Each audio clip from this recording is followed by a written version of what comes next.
I'll tell you, be really honest. Like when I'm starting this podcast and when I'm starting this business, there's a fear of failure. Like, oh, I'm just gonna be another guy who like starts something and then it just, it finishes. You miss 100% of the shots that you don't take. Yep. Dog. That's good. What if you actually succeed? Yeah.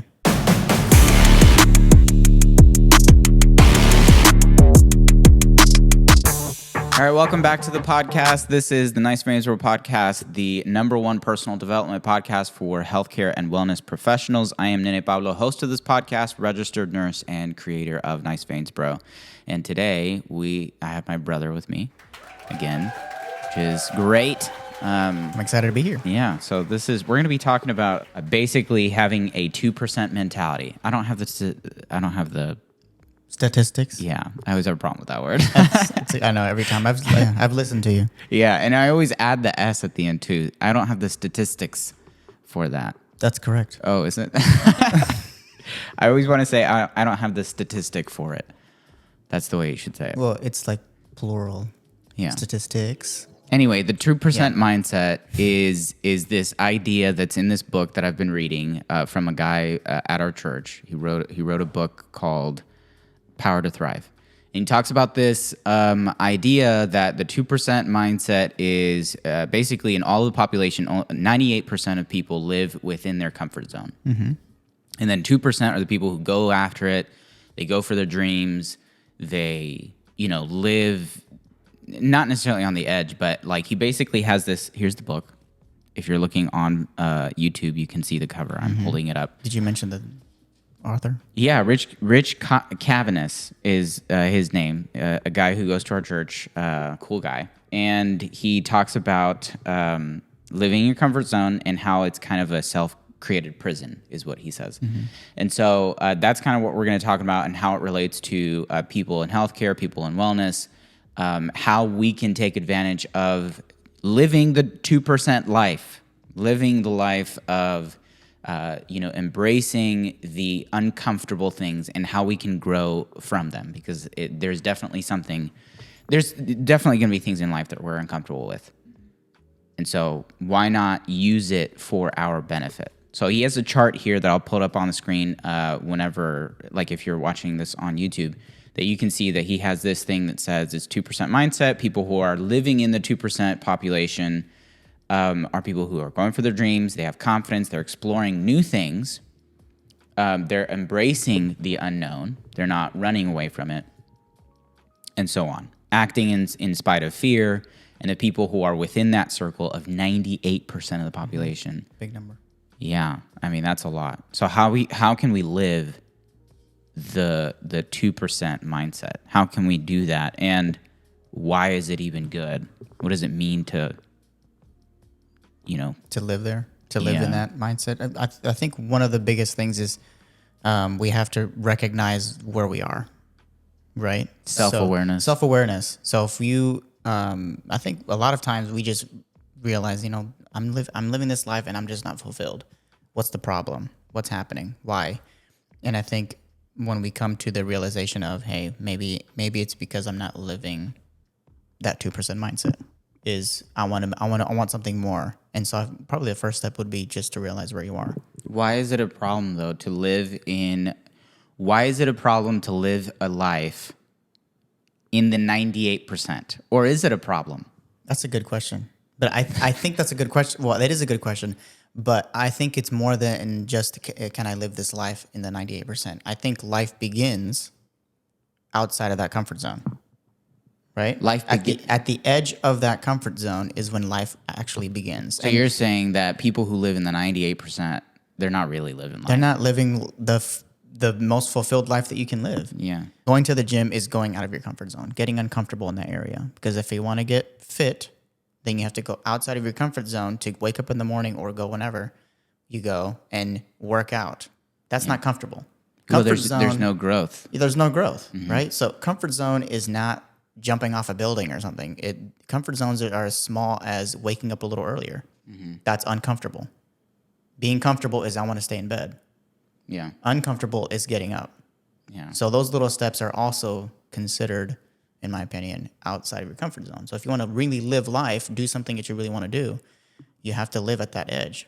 And the more that you push that edge, the greater that comfort zone grows. So if you then go to the gym more often, or if you start waking up earlier, then it becomes more comfortable for you to do so. Is comfort bad? I think comfort zones are good and can be bad. So it's out of my comfort zone to stab myself with a knife in my foot, right? I was about to say. That's out of my comfort zone. So that's a good thing. But also it can be good because then you can wake up earlier. You said, and so do that's something. a good thing. It's a good thing that it's outside of my comfort zone to stab myself in my foot. Oh, I thought you were saying that it's a good thing to stab yourself in the foot because it is uncomfortable. No, Like, that's bro, what I'm saying. I think we're taking this a little too far. Sometimes comfort zones can be good is what my point. Okay, yeah. Sometimes comfort zones can be good because it prevents us from dangerous moments. Yes. But we're talking specifically about basically the essence of development has to do with facing the fear of stepping out of that circle of comfort. Because that's what we've always done. I mean, that's what we've always done to be able to grow, to be able to learn how to talk, to be able to learn how to walk. All these things were uncomfortable. And we somehow this is good. We somehow in society have created the things that are uncomfortable as we associate it with fear. When you think of a little kid, who's learning how to walk, they're not like afraid. They're excited to like get up and try to walk again, and they'll try it again and try it again because they're not afraid of failure. They're not afraid because they're trusting of their parents. And we in society almost like we punish maybe. I think we're probably ingrained that when it comes to, I'm not shaming school, but when it comes to like school and society, we start fearing wrong answers. Failures. Failure is bad. Failure is bad. You don't want to do it. Yeah. You only can succeed. And it's like, you know what? In order to succeed, you have to fail. Yeah. Just like we had to fall in order to learn how to walk. Yeah. Remember that video you sent me that was like some basketball guy like chasing failure? Oh, yeah. That was his mentality. I'm like going to chase failure. I'm looking for it. Yeah, I want it. Which is very uncomfortable. It's very uncomfortable. It's very uncomfortable, but when you chase it, you grow more than if you don't. That's the thing. The point is growth. Yeah. So if you chase failure, you're growing until that failure happens. Yeah. And then you're like, well, that's all right. Let's keep going. So how does, let's bring it to a very practical sense, okay? Like in the health and wellness industry, we work with either patients or with coworkers. We're learning a lot. Even back in school, there are many different examples. So how do we bring it home to a very practical sense? To step out of your comfort zone and either try something new because it's beneficial to you or because, let's bring it home. How does that apply to our field? In healthcare? That's a good question. I don't know if I have an answer for that. I have one. All right. I'm glad you do. Yeah. I was going to say that when I started in the ICU, I was deathly afraid of getting a crash and burn patient. Oh. Like a train wreck from the ED or something like that to come in. But I realized very quickly, and if you're a nurse, you could probably relate to this on a unit if you still work at the bedside, that the moments that you learn and expand your knowledge are the shifts where things are like crazy. When you get the sickest patients and when you're dealing with, difficult situations, when you're out of your comfort zone, that's where you actually grow and you learn more how to take care of different situations. I would review my patient's chart and I'd be like, what is this diagnosis? I've never heard this before. In my mind, I'm thinking, I'm uncomfortable with this. I can't take this. I don't know what this is. Then you start freaking out and you're like, I'm not good at this. I shouldn't do this in my life. Like I remember those feelings when I was in school too with optometry because we would have outside of, I would say pediatrics and also ocular disease. You'd walk into that day and almost like fearing, please don't bring me someone who has a big problem that I don't know what's Give me happening. something I'm comfortable with. Yeah. Give me an easy COPD or give me that's how I felt. Exactly. But then if those patients don't come into the clinic or into the hospital or whatever, then you don't learn because the best way of learning is being in that situation. Yes. Not reading it in a textbook. No. Right? You have to get live uncomfortable. You have to go out there. You have to, embrace the fear of those moments. Like you have to change your approach and your understanding of what fear is. If you see fear in this, like it's out to get you and make you feel embarrassed and all that stuff, like changing your mindset is saying, I'm going to approach it with a new mindset. This fear, it feels uncomfortable. And you can first embrace it and be like, I'm afraid of this. Acknowledge it. But say, I'm stepping forward in it because I know that what it's going to produce in me is a stronger character. I'm going to grow. I'm going to grow. I'm going to be able to take care of more patients. I'm going to be able to be more stronger in my field. Yeah. And the next time I see this disease or the next time I treat this patient, that's not a very Hispanic. Did you catch that? What'd you say? The next time. The next time? The next time. The next time that patient or that certain disease shows up, you're going to be like, I've dealt with this before. Yeah. And now you're more comfortable with it. Oh, yeah.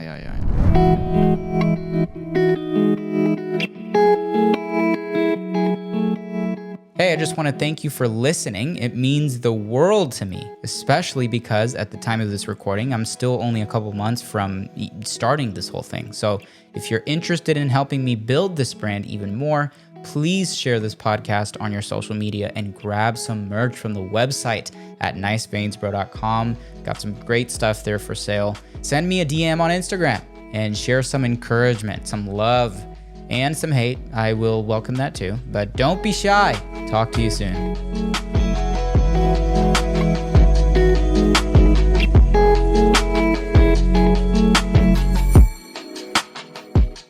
Yeah, when it comes to your career, it could also affect how you are at home.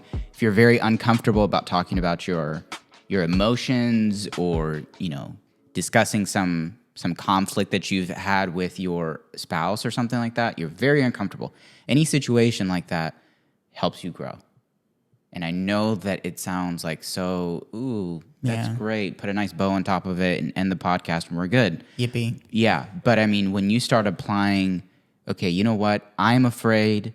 I don't feel comfortable, but I know that this will bring good things in the end for character development.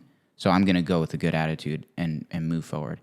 And if you make mistakes in it, because you will with fear, you are likely to make a mistake. And then, you ask questions and you ask for help and you say, look, I'm trying to learn. I'm afraid and I need help. I saw a really good reel on Instagram one time where this guy was talking about mistakes and what is a mistake. And he made the point that a mistake is not something you do wrong one time. That's an opportunity to learn. Right? And wow. So the first failure is not a mistake. Exactly. It's not a mistake. It's an opportunity to learn. So you learn. The mistake is when you repeat the same thing over and over, refusing to learn. Yeah. Oh, wow. That's good. That's really good.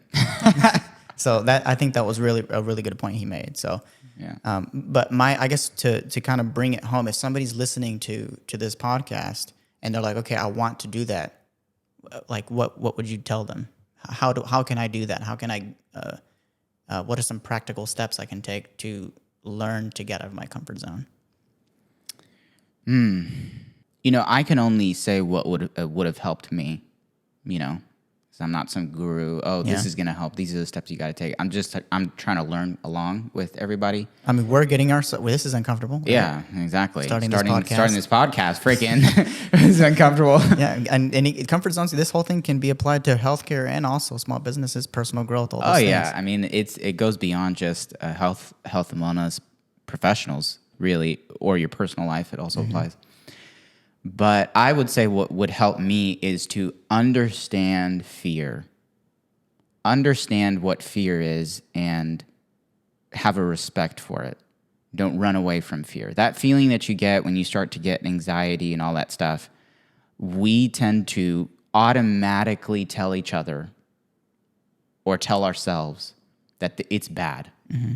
Yeah. Anxiety is bad. Fear is bad. All these things are bad. But what emotions are, is they are telling you something about yourself. That's good. You know what I mean? Mm-hmm. They tell you something about yourself. And so kind of like the way that you started this whole thing, this whole podcast, you said self-awareness.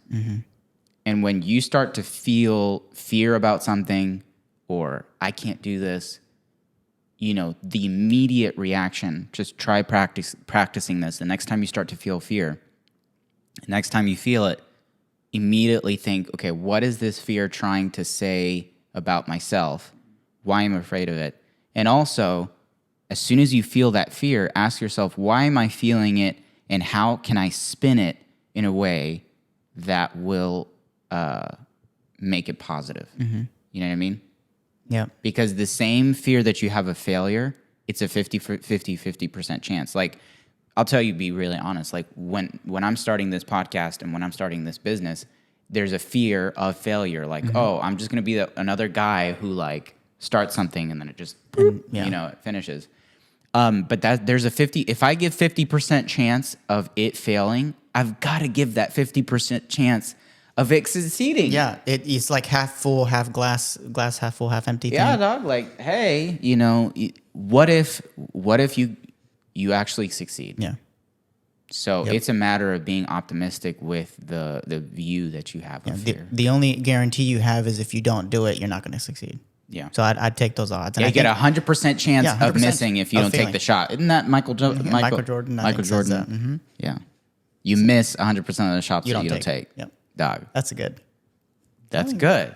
And I think another thing with athletes is I was listening to another athlete. I don't know if it was Kobe or somebody else, but he was mentioning that when an athlete or someone goes into a game of a really high, or any game, the same emotions or same things that happen when you're nervous are the same things that happen when you're excited, right? Pupils dilate. You start to kind of perspirate a little bit. Yeah, like the flight or fight kind of reactions. Your heart starts to kind of pump, and they what they say, instead of, oh my goodness, I'm nervous, they're like, no, I'm excited. It's adrenaline. I'm ready for it. Yeah, you're ready to freaking... So it's kind of like that you recognize that fear, like you were saying, and then you say, how can I spin it? Okay, I'm excited, let's take this and we're going to run with it. And if anything, we just learn. That's right. So kind of facing it in that perspective is important. 100%. Yeah. I'm going to end with one little quote here from the book, Power to Thrive, Rich Cavaness. Shout out to him. It says here, if you spend too much time he's referring to the comfort zone. If you spend too much time here, you begin to die mentally, emotionally, physically, spiritually, and financially. Yep. So if we're wanting to thrive, if we want to personally develop every area of our life, it's got to take risk. Yeah. It's got to take risk. And risk, sometimes you don't have all the answers. That's right. You can't be afraid of, because sometimes we want all the boxes checked. I want to know all the answers before I jump. That's me. Before I learn. Yeah, that's me. Sometimes you're not going to know. Yeah. You have to embrace that unknown and the fear, which we can have a whole other podcast on fear. That's a great quote. Anyway, thank you so much for joining. This was a quick one, but I hope you enjoyed it and got something that you can apply to your day. If you're headed to work, wish you all best of luck. Or if you're coming back home from work, thank you for what you do for the healthcare and wellness industry. We're all in this together. If you'd like to support what we're doing here with this podcast, please share it with a friend. Give us a 5-star review on any podcast platform that you're listening to. Subscribe, comment, do all the things that people harass you on social media to do. Smash that like button. Smash the like button. Do it all, because it helps the algorithm and for the word to get out. We're trying to build this and make it huge. So get on the bus quickly. Do it now. Thank you for joining. Oh wait, I have to say my line. Yeah, say it again. I have to say, remember to be a positive force, right? Yeah. You have to say that. Okay, I have to say that. Come on. Remember to be a positive force within healthcare and society. Que Dios me lo bendiga.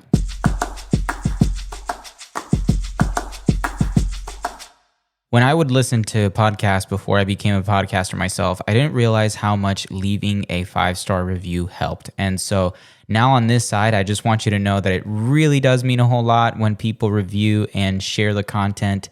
So if you enjoyed it, please share it with somebody and leave a 5-star review on whichever platform you use, Spotify, Apple Podcasts, etc. And if you're interested, you can also find us on social media at Nice Veins Bro, or shop online at niceveinsbro.com. My personal stuff you can find under NENEPABLO, which is spelled NENEPABLO. Pablo. I spend most of my time on YouTube making vlogs and videos and on Instagram. So I would love to connect with you. And remember, be a positive force and influence within healthcare and society. It's all about God, wellness, and purpose here. Thank you for listening.